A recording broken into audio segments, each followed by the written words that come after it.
दोस्तों नमस्कार, स्वागत है आपका परीक्षा खबरी में। 10 मई 2021 की महत्वपूर्ण खबरों को देखेंगे। डीआरडीओ ने एक चमत्कार किया है, एंटी कोविड ड्रग बना ली है और जिसको मंजूरी भी मिल गई है जो ड्रग्स कंट्रोलर है उनके द्वारा। तो 2-डीऑक्सी डी ग्लूकोज या शॉर्ट फॉर्म में बोलें तो 2DG इसका नाम है और कोविड संक्रमण को बहुत तेजी से दूर करने में कारगर दवा है। इसके काफ़ी राज्यों में परीक्षण भी किए जा चुके हैं सफलतापूर्वक। तो 2GD डीआरडीओ की एंटी कोविड दवा है, डीआरडीओ ने बनाई है, इसको मंजूरी मिल गई है। तो drugs controller general of India ने हाल ही में कोविड-19 के इलाज के लिए एक मौखिक दवा ओरल ड्रग को मंजूरी दी है जिसे 2DG कहा जाता है। 2DG को रक्षा अनुसंधान विकास संगठन द्वारा आपातकालीन उपयोग के लिए विकसित किया गया है। तो कोरोना से लड़ने के दृष्टि से अगर देखा जाए तो एक बहुत क्रांतिकारी जीत एक प्रकार से कह सकते हैं इस क्षेत्र में। तो 2DG का अर्थ जो है 2-डीऑक्सी डी ग्लूकोज है। इसे डॉक्टर रेड्डीज लेबोरेटरीज के सहयोग से विकसित किया गया है। अगर इस दवा की बात करें, प्रभाविकता की बात करें, तो यह दवा अस्पताल में भर्ती मरीजों की तेजी से रिकवरी सुनिश्चित करती है और नैदानिक परीक्षणों के दौरान पूरक ऑक्सीजन निर्भरता को कम करती है। यह संक्रमित कोशिकाओं में जमा हो जाती है और वायरल संश्लेषण को रोक देती है, अर्थात उनसे फिर और वायरस पनप नहीं पाते हैं और इस तरह से जो संक्रमण होता है उसमें रोक लगती है।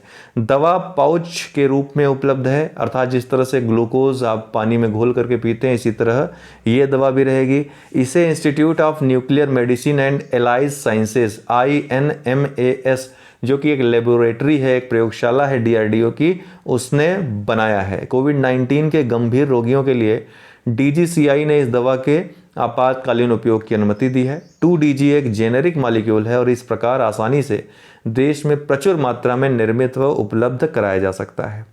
अब एक बार थोड़ा सा शॉर्ट फॉर्म में देखेंगे। फ़ायदा क्या होगा इसका? ऑक्सीजन की ज़रूरत कम करेगी, जल्दी रिकवरी में मदद करती है और RT-PCR रिपोर्ट निगेटिव करने में मदद करती है क्योंकि संक्रमण को रोक देती है ये। कैसे ली जाती है दवा? तो पैकेट में पाउडर की तरह होती है, इसे पानी में घोलकर मरीज को दिया जाता है।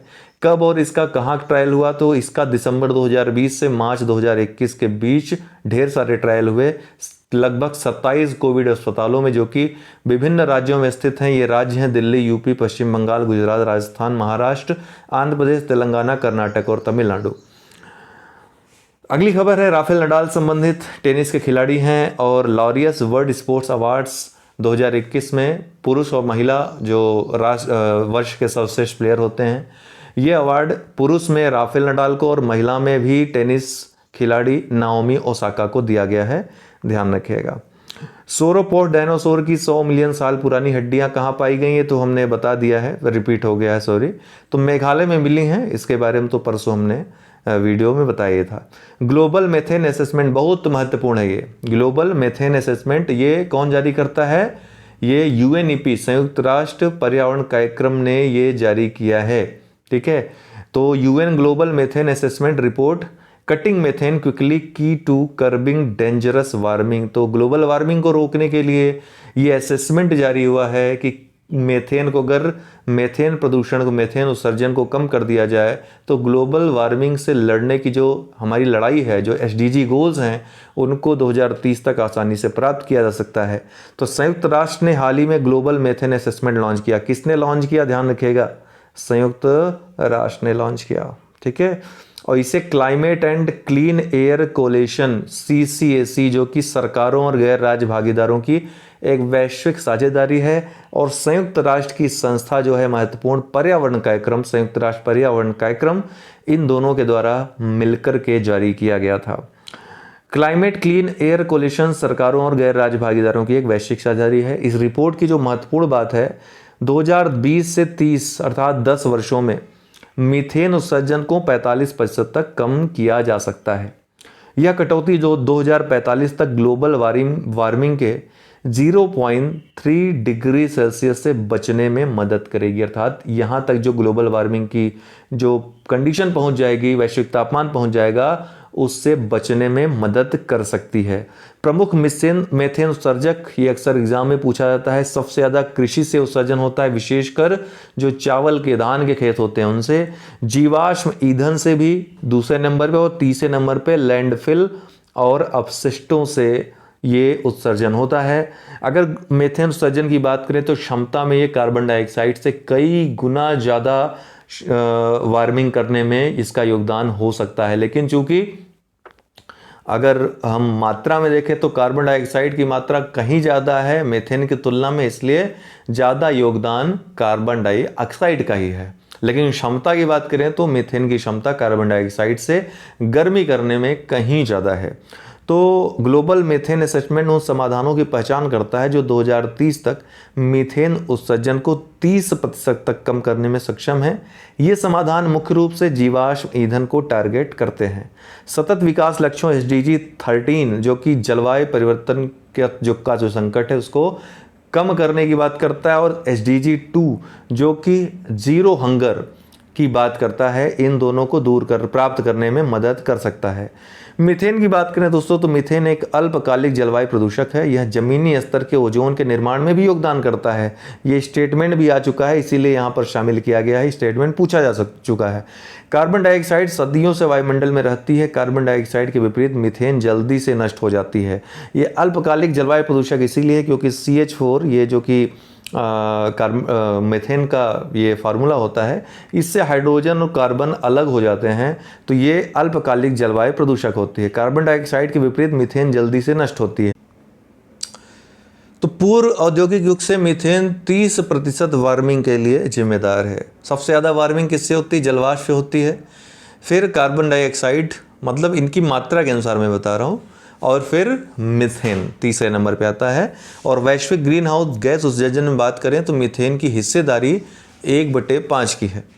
मानव निर्मित मीथेन उत्सर्जन कहाँ कहाँ से होता है? तो तेल गैस प्रसंस्करण से, जीवाश्म ईंधन से, लैंडफिल से, अपशिष्टों से जिसमें ठोस और तरल दोनों प्रकार के अपशिष्ट आते हैं, मानव पशु दोनों प्रकार के अपशिष्ट आते हैं, और कृषि, इन सब स्थानों से मीथेन का उत्सर्जन होता है। 5G प्रौद्योगिकी हाल ही में काफ़ी चर्चा में रही। चर्चा में क्यों? क्योंकि इससे संबंधित काफ़ी अफवाहें फैलाई जा रही हैं, और ऐसा भी अनुमान है कि ये चाइना द्वारा ये प्रायोजित हो सकता है, ताकि जो दरअसल पूरी बात यह है कि 5G प्रौद्योगिकी अभी तक चाइना का एकाधिकार है इस प्रौद्योगिकी पर। हालांकि दक्षिण कोरिया, जापान जैसी कंट्रीज़ में 8G प्रौद्योगिकी तक लॉन्च हो चुकी है। ठीक है, 8 जनरेशन की प्रौद्योगिकी भी लॉन्च हो चुकी है। हालांकि भारत अभी तक 5 जनरेशन का प्रयोग करने में पूरी तरह सक्षम नहीं, कहीं कहीं प्रयोग हुए हैं इसके, लेकिन अभी इसका वास्तविक रूप से, व्यवहारिक रूप से प्रयोग नहीं हो रहा है। लेकिन इसकी चेकिंग शुरू हो गई है। इसका जो है टावर लगना स्टार्ट हो गया है। वही जो खबरें आप सुन रहे हैं कि इसमें टावर की टेस्टिंग हो रही है, टेस्टिंग से लोग मर रहे हैं, तमाम तरह की फालतू खबरें। यहाँ पर क्या है, इंडिया में लोग अफवाह बहुत तेज़ी से फैलाते हैं, और वर्तमान में सोशल मीडिया के थ्रू ये और भी घातक रूप से फैल रहा है। आपने देखा कई लोग सड़कों पर उतर आए, 5G का विरोध भी करने लगे बिना इसके बारे में जाने कुछ भी। जबकि सच्चाई है कि कई देशों में 5G प्रौद्योगिकी बहुत ही लंबे समय से ये व्यवहार में है। चाइना तो पूरा 5G पर ही काम ही कर रहा है, वो पूरी तरह से उसका एकाधिकार है। यूरोपियन यूनियन और अमेरिका ये चाहते हैं कि चाइना का एकाधिकार समाप्त हो। भारत ने भी एक अच्छा काम किया है कि 5G प्रौद्योगिकी में इसको विकसित करने में अपने ऊपर आत्मनिर्भर बनने की तरफ कदम बढ़ाया है, चाइनीज़ कंपनियों को बाहर का रास्ता दिखाया है।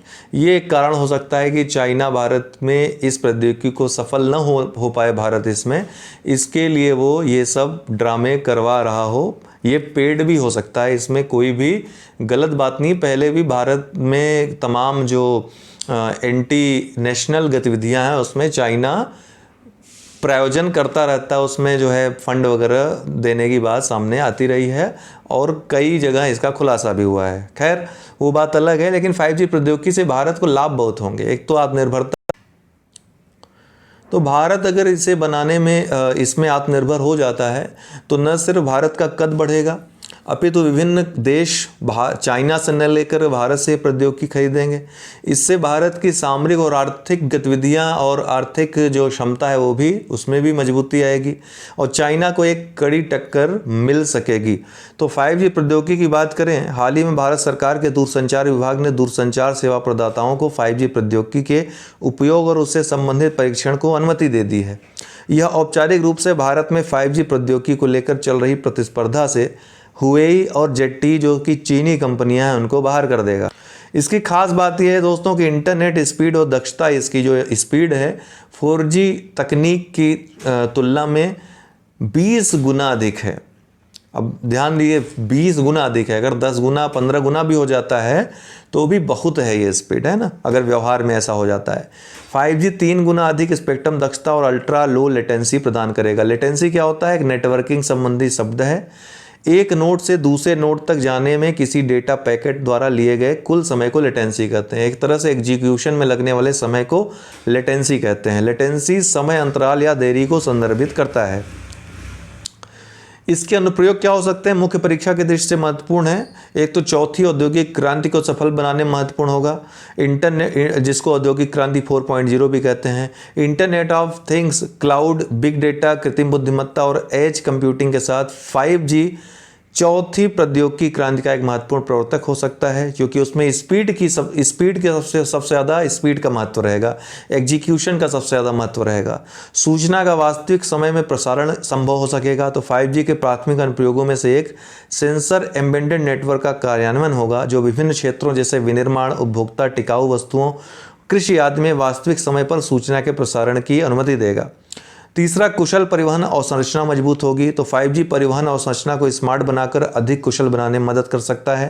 5G वाहन से वाहन और वाहन से अवसंरचना के संचार को सक्षम करेगा और ड्राइवर रहित कारों के निर्माण में मदद करेगा, उनके एग्जीक्यूशन में भी मदद करेगा। सेवाओं की पहुंच में सुधार हो सकेगी। 5G नेटवर्क मोबाइल बैंकिंग और स्वास्थ्य सेवा आदि की पहुंच में भी सुधार कर सकता है। इको सेंसिटिव जोन अक्सर चर्चा में रहता है, पर्यावरण संवेदी क्षेत्र के नाम से जानते हैं, ESZ। ये क्या है, इसके बारे में संपूर्ण जानकारी रखिए, प्रीलिम्स मेंस दोनों के दृष्टि से महत्वपूर्ण है। तो इको सेंसिटिव जोन या पर्यावरण संवेदी क्षेत्र संरक्षित क्षेत्रों, राष्ट्रीय उद्यानों और वन्य जीव अभयारण्यों के आसपास 10 किलोमीटर के भीतर के क्षेत्र होते हैं। सामान्यतः 10 किलोमीटर के क्षेत्र होते हैं, लेकिन अपवादिक रूप से 10 किलोमीटर से बड़ा भी दायरा इनका हो सकता है। कहाँ हो सकता है? जहाँ संवेदनशील गलियारे, संपर्क और पारिस्थितिक रूप से महत्वपूर्ण खंडों और प्राकृतिक संयोजन के लिए महत्वपूर्ण क्षेत्र होने की स्थिति में 10 किलोमीटर से अधिक क्षेत्र को भी इको सेंसिटिव जोन में शामिल किया जा सकता है। इको सेंसिटिव जोन को पर्यावरण संरक्षण अधिनियम 1986 के तहत पर्यावरण, वन और जलवायु परिवर्तन मंत्रालय द्वारा सूचित किया जाता है। तो किसके द्वारा? पर्यावरण, वन और जलवायु परिवर्तन मंत्रालय द्वारा पर्यावरण संरक्षण अधिनियम 1986 के तहत। मूल उद्देश्य इसका है क्या है? तो राष्ट्रीय उद्यानों और वन्य जीव अभयारण्यों के आसपास कुछ गतिविधियों को नियंत्रित करना है, ताकि संरक्षित क्षेत्रों की निकटवर्ती संवेदनशील पारिस्थितिकी तंत्र पर ऐसी गतिविधियों के नकारात्मक प्रभाव को कम किया जा सके। ESZ में गतिविधियों का विनियमन किस तरह से किया सकता है? 3 तरीके होते हैं इसके। कुछ गतिविधियों को पूर्णतः प्रतिबंधित किया जाता है, कुछ गतिविधियों को विनियमित किया जाता है, अर्थात कितना होगा कितना नहीं है, और तीसरी जिनको खुली छूट होती है, जिनको स्वतंत्रता होती है, ये काम आप कर सकते हैं। तो प्रतिबंधित गतिविधियों में क्या आता है? वाणिज्यिक खनन, मिलों, उद्योगों के कारण होने वाले प्रदूषण, प्रमुख जल विद्युत परियोजनाओं की स्थापना, लकड़ी का व्यावसायिक उपयोग, राष्ट्रीय उद्यान के ऊपर गर्म हवा के गुब्बारे जैसी पर्यटन गतिविधियां, निर्वहन अपशिष्ट या किसी भी ठोस अपशिष्ट या खतरनाक पदार्थों का उत्पादन जैसी गतिविधियां प्रतिबंधित होती हैं। विनियमित गतिविधियां में कौन कौन आता है? वृक्षों की कटाई विनियमित होती है, बहुत कम। होटल और रिसोर्ट्स की स्थापना ये भी नियंत्रित होती है। प्राकृतिक जल संसाधनों का वाणिज्यिक उपयोग, बिजली के तारों का निर्माण, कृषि प्रणाली का व्यापक परिवर्तन, ये सब नियंत्रित गतिविधियां हैं। और अनुमति किनको प्राप्त है पूरी तरीके से? तो कृषि या बागवानी प्रथाओं, वर्षा जल संचयन, जैविक खेती, नवीकरणीय ऊर्जा स्रोतों का उपयोग, सभी गतिविधियों के लिए हरित प्रौद्योगिकी को अपनाने आदि की अनुमति होती है। इसका लाभ क्या होगा? तो ESZ इन सीटू संरक्षण में मदद करते हैं। 2 प्रकार के संरक्षण होते हैं वन जीव के, एक इन सीटू, एक एक्स सीटू। ये विलुप्त प्राय जो प्रजातियां जो संकट में होती हैं, दोनों इनके लिए किए जाते हैं। जो इन सीटू संरक्षण होता है, इसमें जहाँ पर उनका प्राकृतिक आवास है वहीं पर संरक्षित किया जाता है।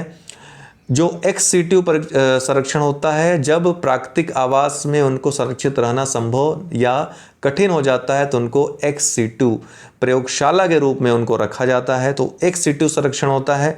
तो ESZs इन सीटू संरक्षण मदद करते हैं जो अपने प्राकृतिक आवास में एक लुप्त प्राय प्रजाति के संरक्षण संबंधित हैं।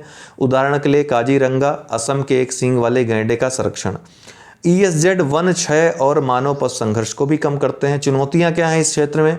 तो एक तो जलवायु परिवर्तन है। तो जलवायु परिवर्तन कैसे चुनौती है? वैश्विक तापमान में वृद्धि ने ESZ पर भूमि, जल और पारिस्थितिकी तनाव उत्पन्न किया है। स्थानीय समुदाय की बात करें तो वो भी एक चुनौती है। क्यों? क्योंकि ये स्लैश और बर्न तकनीकी जो खेती की अपनाते हैं, जिसको झूम की खेती कहते हैं, उससे काफ़ी नुकसान होता है पारिस्थितिकी को। बढ़ती आबादी का दबाव तथा जलावन की लकड़ी एवं वन उपज की बढ़ती मांग आदि इन संरक्षित क्षेत्रों पर दबाव डालती है।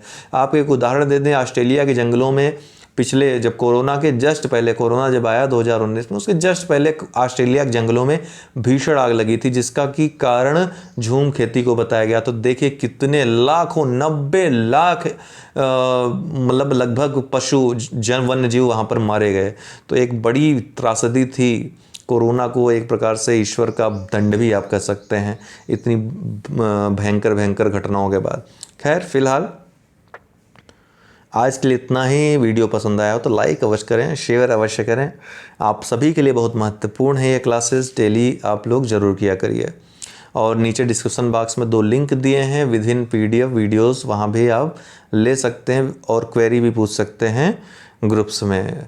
और किसी पेड ग्रुप में जुड़ना हो प्रीलिम्स मेंस की क्लासेस से तो कॉन्टैक्ट नंबर है 9453775039।